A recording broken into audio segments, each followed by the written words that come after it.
You're browsing Facebook and encounter an ad calling out Joe Biden for his hypocritical views on impeachment. Next, you might take a poll. You answer questions. Then the big ask. Will you support the GOP's fight against Democrat lies? You put your credit card down and bingo, you just donated to the Trump war machine. The average small donation is $48. In addition to the staff, the ads, the consultants, and all the other expenses that those $48 might fund, one of the more important things it goes toward is round-the-clock research. We go now into what the Republicans call the war room in Washington, D.C. Here, researchers are listening, watching, fact-checking, and executing plans of attack and plans of defense. What makes this machine of the Trump campaign work?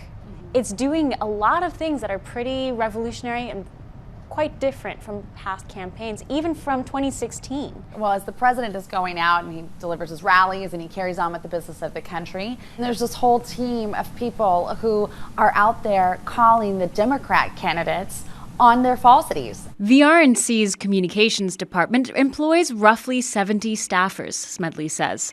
The war room is in charge of watching Democrat presidential candidates and their every move. Talk to us about how it is currently structured. You wake up in a day and the RNC research room is busy doing what? Well, they wake up usually before any of us. They're up before the sun comes up and they're still going long after it goes down. They run about 6 a.m. to 11 p.m. just in the office, but they're working 24 hours a day, 7 days a week, 365 days a year. And what they're pulling on that is they're following every event that a Democrat 2020 candidate is hosting anywhere in the country, and they're looking for those moments.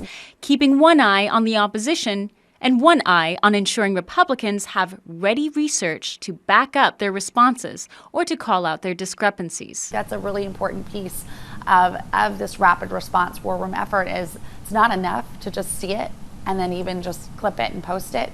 You got to ensure it goes somewhere, and that's something that I think as a whole, not just the campaign, not just the RNC, but the Republican Party as a whole has recognized as important and has gotten really good at doing every single day, multiple times a day. The war room works in 2 shifts.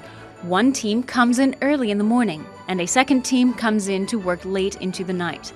A video and production team also works round the clock to ensure the research is presented in a format that can be shared across all social media platforms, be it a 10-second video clip or a factual graphic. The research and the production team work almost as one body to quickly turn out material.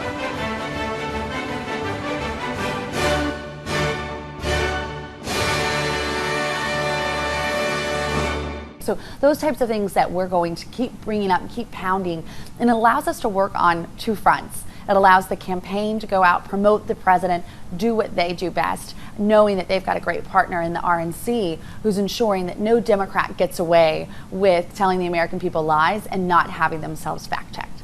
Is there a strategy or an effort to get what your team pulls up to an audience that doesn't traditionally see this information? We're in 17 battleground states with a full team, and then we have some ancillary staff in other states. And part of our mission, if something happens in Iowa or in New Hampshire or South Carolina, to make sure that those teams on the ground, they're getting it to their local reporters. We don't need a big national news story on cable channels. We can go right into the local story, which is where we know that most Americans are still getting their daily news. So that's a great partnership as well.